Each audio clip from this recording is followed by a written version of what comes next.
ओम नमः शिवाय, जय महाकाल। आप सबको पता है कि सावन का बहुत ही पवित्र महीना स्टार्ट हो रहा है और कल है सावन से पहले पड़ने वाली प्रदोष, जो कि इस दिन को बहुत खास बनाती है।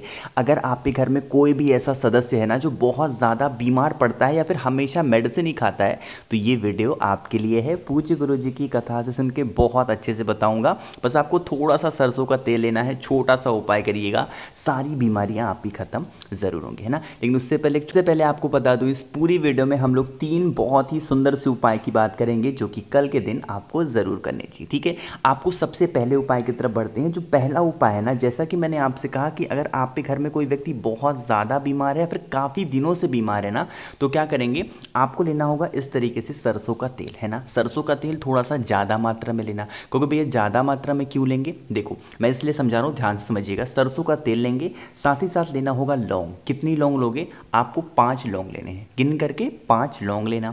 साथ ही साथ लेना होगा आपको कमल गट्टे, किसी भी पूजा पाठ की शॉप पे बहुत आसानी से मिलेंगे। 5 कमल गट्टे लेना, ठीक है, ले लिया। साथ ही साथ लेना होगा आपको काली मिर्च, खड़ी काली मिर्च लोगे, वो भी कितनी, 5। तो 5 लौंग हो गया, 5 कमल गट्टे और 5 काली मिर्च। ये 3 चीज़ मैंने आपको जो दिखाई, जो भी आप सरसों की बॉटल लेना ना, उसी में आपको इन तीनों चीज़ों को डाल देना होगा। ठीक है, डाल देना। उसके बाद इस सरसों के बॉटल को लेके पहुंच जाओगे कहाँ पे, महादेव के मंदिर में। कोशिश करना ऐसे महादेव के मंदिर में जाना जहाँ पर लोगों का आना जाना बहुत कम हो या फिर बहुत रेयर हो। ठीक है, सुबह जाना चाहो सुबह जाओ, शाम को जाना चाहो शाम को जाओ। ठीक है, जो बताऊंगा उस चीज़ को बहुत ध्यान से सुनिएगा। फेस रखना उत्तर दिशा यानी कि नॉर्थ डायरेक्शन। आपके पास में 1 लोटा जल जरूर होना चाहिए। ठीक है, उस तांबे के लोटे से सबसे पहले महादेव के शिवलिंग के ऊपर जल समर्पित करेंगे, श्री शिवाय नमस्तुभ्यम का स्मरण करते हुए। ठीक है, जल समर्पित कर देना। अपने दाहिने हाथ से, अपने राइट हैंड से शिवलिंग को अच्छे तरीके से पोंछ देना। ठीक है, बहुत अच्छे तरीके से पोंछना। और पोंछने के बाद क्या करेंगे, जो आपके पास में 1 बॉटल सरसों का तेल है ना, अब देखो 1 बॉटल में इसलिए कह रहा हूँ, अभी आपको समझ में आएगा, पहले आप पूरा उपाय ध्यान से समझ लो। जितना भी आपके पास सरसों का तेल है वो पूरा का पूरा महादेव के शिवलिंग के ऊपर समर्पित करेंगे। यहाँ पर भी महादेव का बहुत ही प्यारा सा नाम लेना है। कौन सा, तुमरुकेश्वर महादेव। ठीक है, या तो आप तुमरुका जी बोल लो या फिर आप तुमरुकेश्वर महादेव के नाम से पूरा का पूरा जितना भी सरसों का तेल आपने लिया है महादेव के शिवलिंग के ऊपर समर्पित करना। ठीक है, समर्पित करोगे, जो तेल होगा यहीं से बहता हुआ जलाधारी से नीचे गिरेगा। देखो, तेल को नीचे मत गिरने देना, अपने साथ किसी एक और व्यक्ति को साथ लेकर के जाना, अपने परिवार रिश्तेदार में से, और उस व्यक्ति से कहना कि मैं तेल चढ़ा रही हूँ, आप यहाँ से इस तेल को इकट्ठा कर लें। ठीक है, उस व्यक्ति से तेल को इकट्ठा करवा देना। नाम याद रखना, तुमरुकेश्वर महादेव या फिर तुमरुका जी के नाम से। ठीक है, जब तेल आप इसमें इकट्ठा कर लें, उसके बाद क्या करेंगे, महादेव के सामने आकर के खड़े होंगे, उनसे प्रार्थना करेंगे, महादेव हम लोग बहुत परेशान हैं,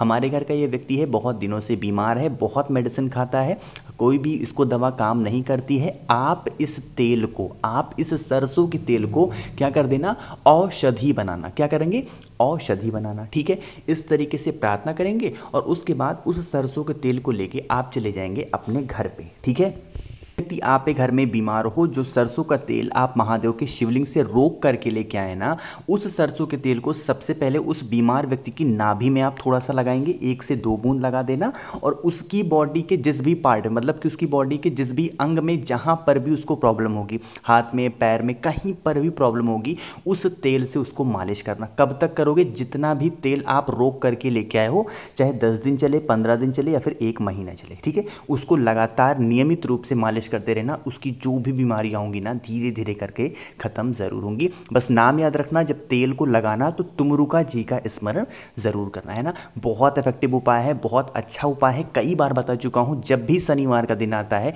तो आप इस उपाय को कोशिश करना कि शनिवार के दिन जरूर करना, है ना। बात आई समझ में। चलो, पहले उपाय की यहाँ तो बात कर ली है, आगे बढ़ते हैं इस वीडियो में। अब हम लोग अपने दूसरे उपाय की तरफ। ये दूसरा उपाय बहुत अच्छा है। अच्छा क्यों है, क्योंकि ये है आपके रिलेशन को, आपके रिश्तों को बहुत अच्छा करने के लिए। रिलेशन कैसा रिलेशन, चाहे वो हस्बैंड वाइफ के लेके हो, पति पत्नी का लेके हो, या फिर आपके घर में बहुत क्लेश होता है, लड़ाई होती है किसी भी इंसान की वजह से ना, तो इस काम को करेंगे। क्या करना होगा, आपको लेना होगा इस तरीके से हरा मूंग। इस उपाय को सिर्फ और सिर्फ आप प्रदोष के दिन ही करेंगे, चाहे सावन की प्रदोष प्रदोष पड़े या फिर कोई सा भी पड़े, ठीक है। क्या करेंगे, हरा मूंग लेंगे। हरा मूंग को थोड़ा सा नहीं लेना, एक छोटी सी कटोरी लेना और उस कटोरी में पूरा का पूरा जो हरा मूंग है ना उसको भर देना, ठीक है। और उसके बाद आपको लेना होगा 7 बेलपत्र, गिन करके कितनी बेलपत्र, 7 बेलपत्र ले लेना। आपको 7 बेलपत्र और जो हरा मूंग है ना, इस हरे मूंग में थोड़ा सा पानी डाल करके 15 से 20 मिनट तक छोड़ देना, उसके बाद पानी को निकाल के फेंक देना। इस हरे मूंग को लेके चले जाना महादेव के मंदिर में। जैसे ही महादेव के मंदिर में पहुंचोगे, सबसे पहले किसी के दर्शन होते हैं ना तो वो है नंदी बाबा, है ना।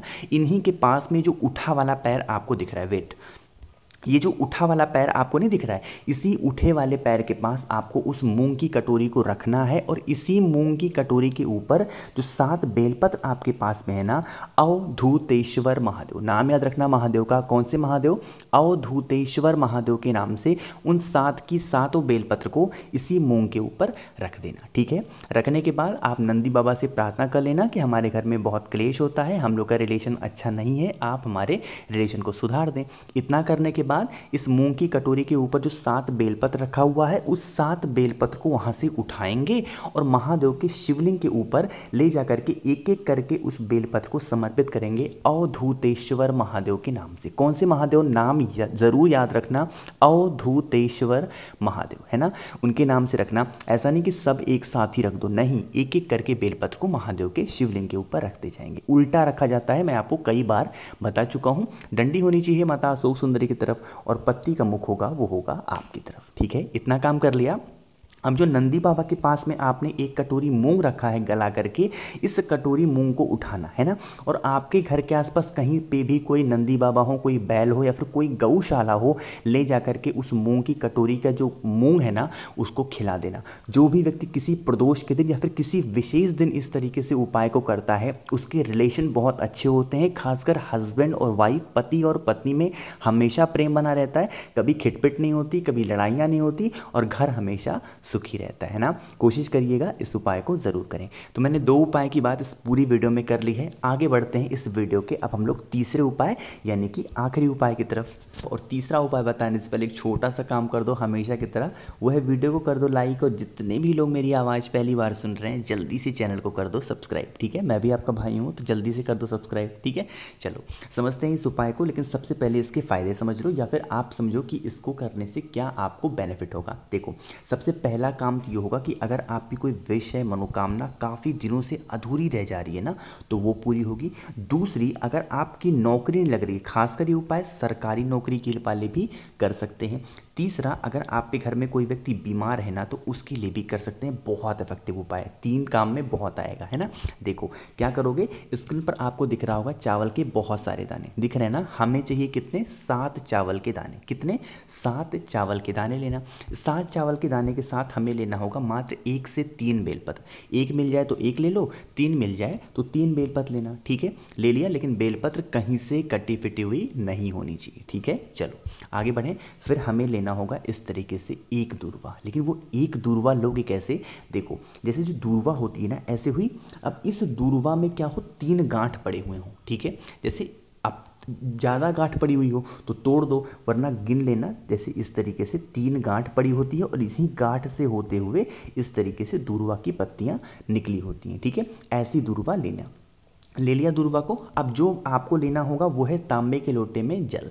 तांबे के लोटे में जो जल लोगे वो कहाँ से लोगे, हमेशा बताता हूँ अपने घर से लेना, है ना। जितनी चीज़ें मैंने आपको बताई वो सारी चीज़ें आप इस कलश के अंदर, इस जल के अंदर डाल देना, है ना। इस कलश को लेके पहुँच जाओगे कहाँ पे, महादेव के शिवलिंग के पास। उनके मंदिर में ही इस उपाय को करना है और कहीं पर भी इस उपाय को आप नहीं कर सकते, ठीक है। फेस किधर रखोगे, उत्तर दिशा की तरफ, यानी कि नॉर्थ डायरेक्शन। अब इस उपाय को करने का एक नियम है, एक तरीका है। इस उपाय को किया जाता है प्रदोष के दिन, प्रदोष काल में। कब करना है, प्रदोष काल के टाइम पे। लेकिन जब जल चढ़ाओगे, हम लोग नॉर्मली कोई उपाय करते हैं ना तो ऐसे चढ़ाते हैं जल, है ना, चढ़ाते हैं ना। लेकिन इस उपाय में ऐसा नहीं करना है। जब हम जल चढ़ाएंगे तो जो जल चढ़ाने का जो मुख होना चाहिए, लोटे का जो मुंह होना चाहिए, वो आपको अपनी तरफ करते हुए चढ़ाना है। बात आई समझ में, तो कैसे दिख रहा है ना, इसी तरीके से जो लोटे का मुख होगा ना वो आपकी तरफ होगा और उसके बाद जल जल को समर्पित कर देना, श्री शिवाय नमस्तुभ्यम का स्मरण करते हुए। ठीक है, इतना समर्पित करना, हाथ जोड़ करके महादेव से प्रार्थना करना, आपकी जो भी कष्ट है, जो भी विषय, जो भी इच्छा है, हाथ जोड़ करके प्रार्थना कर लेना। 2 मिनट तक खड़े होकर श्री शिवाय नमस्तुभ्यम का स्मरण कर लेना और उसके बाद आप अपने घर की तरफ चले जाना। जो भी व्यक्ति इस तरीके से उपाय को करता है, जल को अपनी तरफ चढ़ा देता है, 7 चावल कर देना, 1 दूर्वा और 1 बेलपत्र डाल करके उसकी जो भी विशेष होती हैं, जो भी मनोकामना होती है, महादेव पूरी ज़रूर करते हैं। तो सावन का पवित्र महीना भी आ रहा है, तो उस उपाय को करिएगा, कल करते हैं तब तो बहुत अच्छी बात होगी, है ना। कोशिश की मैंने आप सभी को बहुत अच्छा समझाने की। वीडियो पसंद आई हो तो लाइक कर दें। जिन भी मेरे भाई बहन को मुझसे फ़ोन पे बातें करनी है तो आप मुझे इंस्टाग्राम पे फॉलो कर सकते हैं, द नेचुरल प्लैनेट 108। और हाँ, कुछ पूछना हो नीचे कॉमेंट में पूछिएगा। और जो भी लोग मेरी आवाज़ पहली बार सुन रहे हैं ना, जल्दी से चैनल को सब्सक्राइब कर दो। ओम नमः शिवाय, जय महाकाल।